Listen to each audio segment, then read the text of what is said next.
Meski tidak ditemukan kasus penularan COVID-19 selama 10 hari pembelajaran tatap muka terbatas, pihak sekolah diminta untuk tetap waspada karena pandemi belum berakhir. Selain disiplin menerapkan protokol kesehatan, sekolah juga diminta untuk mengevaluasi pembelajaran tatap muka terbatas secara berkala. Dan untuk membahas bagaimana cara evaluasi pembelajaran tatap muka agar tidak menjadi klaster baru COVID-19, sudah bersama kami praktisi pendidikan Indra Karismiaji. Selamat siang Mas Indra. Selamat siang Mbak, apa kabar? Baik, baik Mas. Ya Mas Indra, bagaimana pandangannya mengenai cara belajar tatap muka yang sudah digelar selama hampir seminggu ini, Mas? Kalau kita ditanya dari cara belajarnya, saya melihat memang belum ada perbaikan ya. Bahkan banyak yang terjadi itu fokus di sekolah bukan pada pembelajarannya, tetapi pada protokol kesehatannya. Itu yang pertama. Yang kedua juga sebagian besar anak-anak yang tidak datang ke sekolah itu tidak dilayani. Jadi fokusnya hanya yang datang ke sekolah. Jadi kalau kita bicara dari sisi pembenahan mutu pembelajaran, saya belum melihat ada perkembangan ya. Ini seperti yang saya sampaikan kali yang lalu, para guru kita juga tidak disiapkan untuk melaksanakan PTM terbatas ini.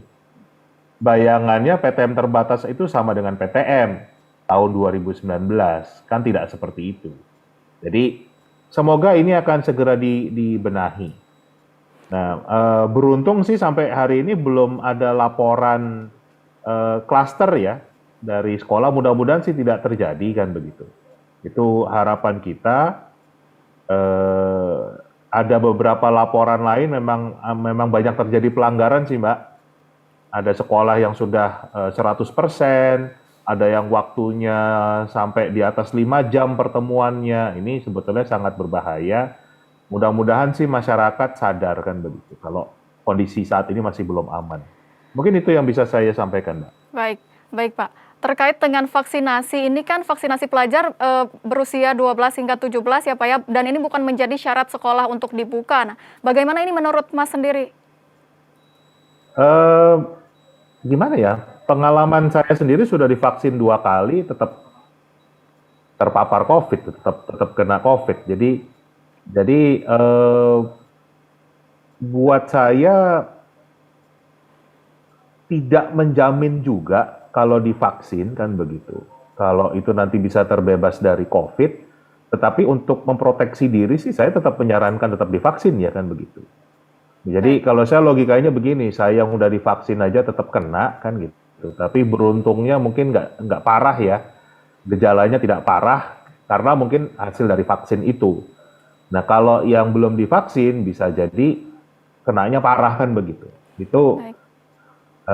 Bayangan saya seperti itu. Baik, untuk vaksinasi sendiri kan ini bukan mencegah betul ya Mas ya, namun ini hanya untuk mengurangi gejala begitu ya. Dan Ya. kita juga tahu bahwa anak di bawah usia 12 tahun kan tetap bisa PTM dengan izin orang tua ya, dan kebanyakan para orang tua justru menyetujui ini, terlihat dari antusiasme mereka gitu. Bagaimana tanggapan Anda sendiri Mas? Iya, jadi memang banyak orang tua yang udah stres sih ya, kan gitu. Jadi selama anak-anak belajar di rumah ini kesulitan mereka dalam mendampingi anak-anak di rumah. Tetapi banyak juga orang tua yang merasa sangat khawatir dengan kondisi sekarang yang belum aman ini, jadi belum mengizinkan anak-anaknya kan begitu. Ya, bahkan sempat kalau tidak salah ada aliansi orang tua juga yang bahkan sampai mensomasi presiden dan 4 menteri tentang pembukaan sekolah ini karena ditakutkan terjadi genosida kan begitu. Baik, lalu bagaimana dengan sistem controlling pemberlakuan prokes di sekolah, Mas? Lalu bagaimana sebaiknya aturan rujukan jika ada siswa yang terpapar dan menularkan ke siswa lain begitu, Mas? Kalau dari informasi yang saya terima, memang sekolah sudah berupaya untuk melaksanakan protokol kesehatan dengan aturan yang ketat.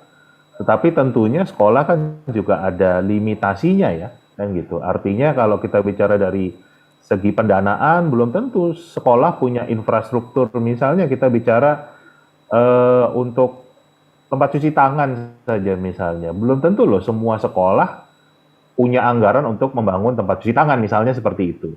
Beli termometer dan lain sebagainya. Nah, itu yang memang pemerintah harusnya memang membuat semacam pusat komando pembelajaran selama pandemi yang harusnya juga mengontrol persis 266.000 sekolah kita ini prosesnya seperti apa. Baik, Jadi minimal untuk menjaga tidak ada klaster yang terjadi, tapi juga yang paling penting sendiri selain nyawa tadi ya kan gitu. Juga proses belajarnya juga harus diawasi kan gitu. Nggak bisa hanya didiamkan saja, ditinggalkan saja dan menganggap akan baik dengan sendirinya. baik. Tadi kan kita berbicara mengenai controlling yang dilakukan oleh sekolahnya sendiri ya Mas ya. Lalu bagaimana dengan evaluasi yang dilakukan pemerintah? Apakah menurut Anda sudah efektif? Saya malah belum melihat ada evaluasi dari sisi mutu pembelajarannya ya, karena eh, bahkan selama buka sekolah ini, ya kan, kita tidak melihat bagaimana Kemendikbud misalnya intens berkomunikasi dengan pemerintah daerah, dengan sekolah-sekolah, prosesnya bagaimana kan gitu. Jadi malah sibuk sendiri dengan kegaduhannya kan begitu, dengan kebijakan-kebijakan yang bikin gaduh. Jadi menurut saya harusnya memang segera dibentuk di kementerian, di Kemendikbud tadi pusat komando pembelajaran selama pandemi. Baik, Jadi kesehatannya diawasi, bekerjasama dengan Satgas Covid tentunya, tapi juga mutu pembelajarannya juga dipantau. Jangan sampai tadi yang saya katakan, Mbak, kelihatannya anak datang ke sekolah, tapi yang nggak datang ke sekolah ditelantarkan, nggak belajar sama sekali, karena guru-gurunya sibuk ngurusin yang ada di sekolah kan. Karena mereka tidak disiapkan untuk mengajar dua model secara bersama, infrastrukturnya nggak siap, pedagoginya nggak siap kan gitu. Semua berpikir seakan-akan kalau PTM terbatas itu kembali ke 2019. Faktanya tidak seperti itu. baik. Baik, artinya evaluasi yang dilakukan ini harus mencakup mengenai prokes dan juga melalui sistem pembelajaran seperti itu ya Mas ya. Lalu bagaimana sebaiknya evaluasi yang harus dilakukan oleh pemerintah Mas? Em, Gimana Mbak yang harusnya dilakukan pemerintah? Iya, evaluasi yang seharusnya dilakukan oleh pemerintah mengenai dua hal tadi Mas, mengenai prokes dan juga sistem pembelajarannya. Kalau sistem prokesnya sih ini kita dengan beberapa organisasi guru sedang berkolaborasi dengan lapor COVID ya untuk memastikan eh, kondisi di lapangan seperti apa. Nah ini kan yang kita juga melakukan ini karena kita tidak melihat langkah yang inisiatif dari Kemendikbud untuk melakukan itu. Jadi belum ada langkah nyatanya dari sisi protokol kesehatan, terjadinya penularan atau tidak, itu juga tidak ada langkah nyata dari Kemendikbud. Dari sisi pembelajaran juga sama sekali tidak disentuh kan gitu. Sama sekali kita tidak pernah mendengar kan ada pejabat Kemendikbud yang bicara tentang bagaimana caranya mengajar di PTM terbatas. Karena ngajarnya harus dua model tadi kan. Setengah, maksimal setengah bahkan kan itu. Ada di sekolah, sedangkan yang setengah ada di rumah. Dan dua-duanya layak untuk dilayani kan. Harus mendapatkan pelayanan pendidikan kan begitu. Baik, lalu Nah, itu menurut yang sama sekali tidak dilakukan, termasuk mereka yang belum diizinkan oleh orang tua. Jadi walaupun mereka belum diizinkan orang tua untuk datang ke sekolah, tetap mereka harus dilayani mendapatkan pelayanan pendidikan. Itu baik, yang belum dikontrol, belum ada langkah nyata dari pemerintah untuk hal itu. baik. Lalu bagaimana untuk mengenai model kurikulum yang harus digunakan untuk menyetarakan sekolah yang sudah PTM dengan yang belum, Mas? Sebetulnya kalau masalah kurikulum itu tidak masalah. Kalau kami sebagai praktisi pendidikan, kurikulumnya tidak masalah. Tapi pertanyaannya adalah apakah guru memiliki kemampuan pedagogis untuk mengajar secara digital, mengajar secara hybrid kan gitu. Jadi justru bukan kurikulumnya yang paling penting, tetapi yang paling penting adalah manusianya. tenaga pengajarnya itu yang belum disentuh sama sekali, Mbak. Baik, lalu untuk menaikkan atau memperbaiki SDM dari para pengajarnya ini bagaimana yang bisa dilakukan oleh pemerintah, Mas?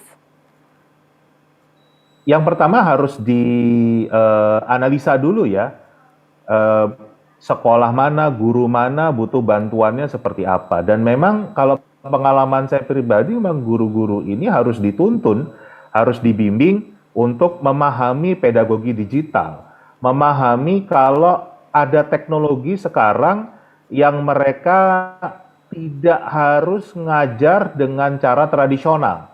Jadi gini nih, ini yang sering menjadi kesalahpahaman masyarakat, termasuk dunia pendidikan yang selalu mengatakan daring itu nggak efektif.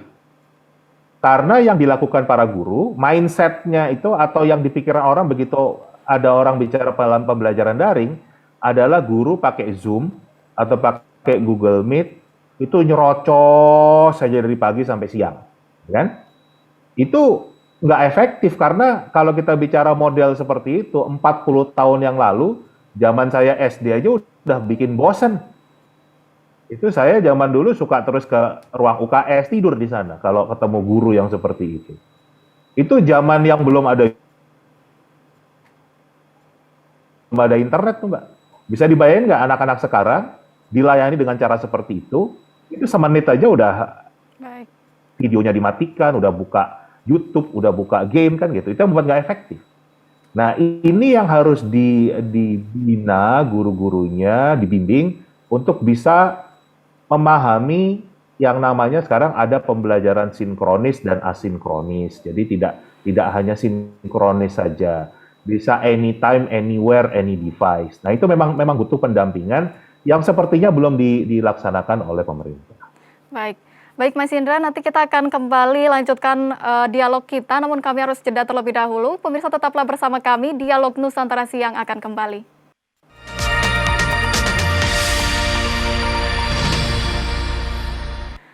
Anda kembali di Dialog Nusantara Siang, pemirsa masih bersama Indra Karismiaji selaku praktisi pendidikan. Ya Mas Indra, tadi kan kita sudah berbicara mengenai pelaksanaan pembelajaran tatap muka terbatas. Dan lalu jika berbicara soal perbandingan, Mas, bagaimana sejauh ini Anda melihat efektivitas pelaksanaan PTM ini dengan PJJ yang sebelumnya dilakukan di Indonesia? Apakah pelaksanaan PJJ yang dilakukan itu lebih baik atau seperti apa? Kalau menurut saya nggak ada bedanya sih. Karena memang tadi ya yang saya katakan, yang datang ke sekolah pun masih belum fokus ke pembelajarannya. Yang di rumah malah tidak dilayani sama sekali kan begitu. Jadi harusnya fokusnya itu bukan cara bertemunya kan gitu. Tetapi bagaimana memang proses belajar digital ini ada pedagoginya, ada cara-caranya kan begitu. Yang tadi saya katakan mengenal yang namanya synchronous learning dan asynchronous learning. Blended learning, memadukan antara teknologi dengan manusia. Itu yang sama sekali belum disentuh. Jadi problemnya yang dirasakan, yang terjadi di masyarakat adalah mereka belum beradaptasi dengan caranya mengajar digital, dengan pedagogi digital, merasa nggak nyaman, terus berpikir untuk kembali lagi ke tahun 2019. Padahal kan faktanya nggak bisa seperti itu. Pertama memang kondisi pandemi ini masih belum tertangani. Yang kedua adalah eranya sendiri sudah era digital.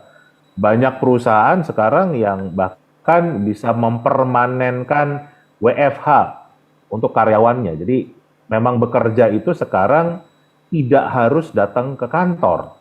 Tapi bukan berarti nggak kerja, tetap kerja, tapi nggak ada kewajiban datang ke kantor. Nah, kalau urusan pendidikan, baik sekolah maupun kampus, harus tetap datang ke sekolah, berarti kan ada gap antara dunia pendidikan dan dunia profesional, itu kita bicara di tahun 2021. Bagaimana kita bicara 2030? Padahal pendidikan kan harusnya menyiapkan anak-anak kita menghadapi tantangan masa depan. Nah, ini yang problem kita bersama yang harusnya segera ditangani, karena kita nggak cuma bicara learning loss sekarang ya kan gitu, tapi kita bicara learning loss sampai masa depan bangsa ini kalau kalau tidak dibiasakan memang belajar dengan era digital, dengan cara digital. Memang kita punya kesenjangan ekonomi, kesenjangan infrastruktur, itu ada. Tapi yang dibutuhkan adalah mindset kan gitu. Mindset untuk menyadari kita itu harus punya pola pikir tumbuh. Kita itu harus siap menghadapi tantangan masa depan yang pastinya semua basisnya digital.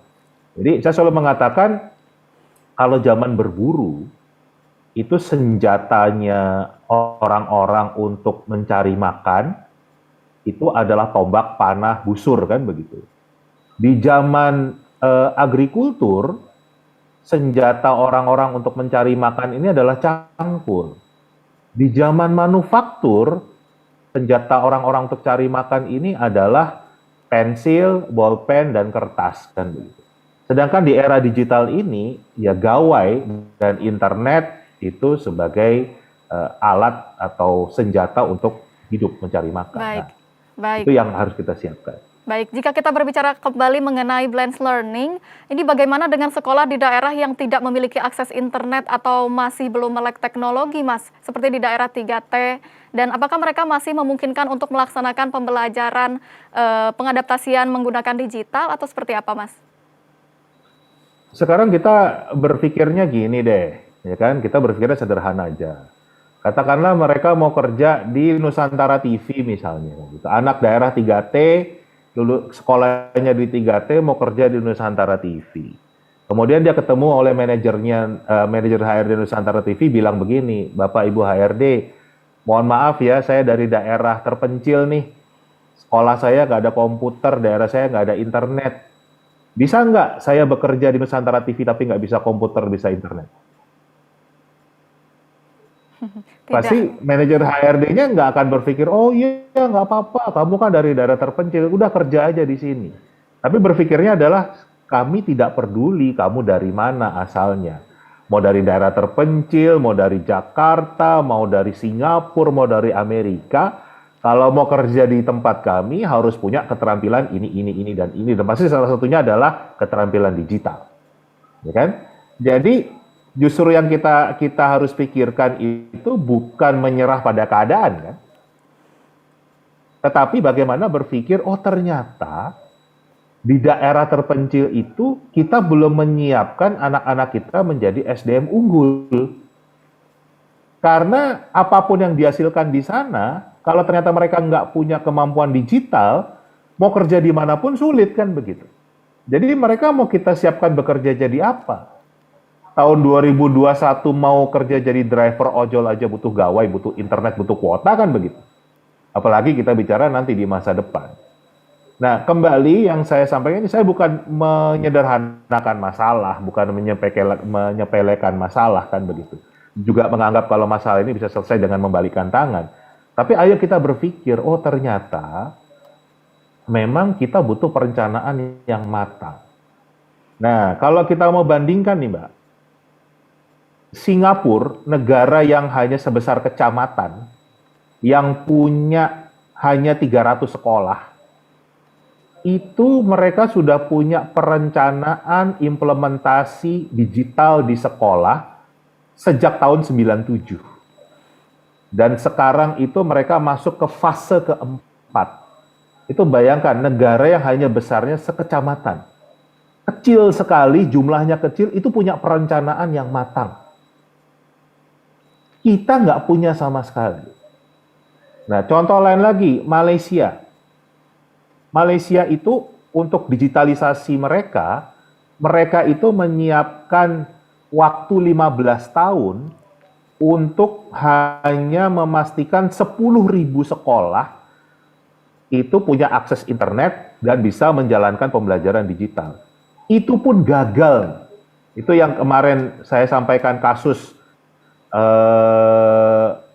laptop yang dibeli Kemendikbud itu laptop yang gagal dipakai di Malaysia kan begitu. Nah, Indonesia ini nggak punya planning sama sekali. 266.000 sekolah, 17.000 pulau, nggak punya planning sama sekali. Jadi, gimana caranya akan terjadi perbaikan kalau perencanaan saja tidak ada kan begitu. Nah, saya sangat menyarankan untuk pemerintah juga legislatif betul-betul menyiapkan perencanaan ini karena kita sudah melihat kan Baik, bangsa ini untuk urusan pendidikan begitu ketinggalan. Menghadapi pandemi yang memang kita harus beradaptasi dengan digital, ternyata kita tidak mampu. baik, Nah, itu harus dibenahi. Dibenahinya bukan kembali ke masa lampau kan, tapi menyiapkan masa depan dengan lebih baik. Jadi memang harusnya saya mendorong DPR, mendorong pemerintah baik, untuk segera menyusun perencanaan digitalisasi sekolah yang tentunya nggak bisa sepotong-sepotong. Nggak bisa cuma belanja laptop 17 triliun, nggak bisa seperti itu. Malaysia itu sudah belanja laptop dan juga menyiapkan BTS, itu gagal. Kenapa? Gurunya nggak disiapkan tadi. Itu baik, program 15 tahun untuk 10.000 sekolah, Mbak. Kita 266.000 sekolah. baik.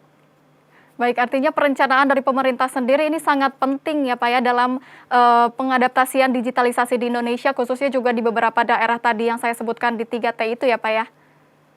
Ya, Baik, betul sekali. Di baik, seluruh wilayah Indonesia lah harus iya harus baik. disiapkan gitu. Baik, terima kasih Mas Indra Karismiaji telah bergabung bersama kami di Dialog Nusantara Siang. Selamat menjalankan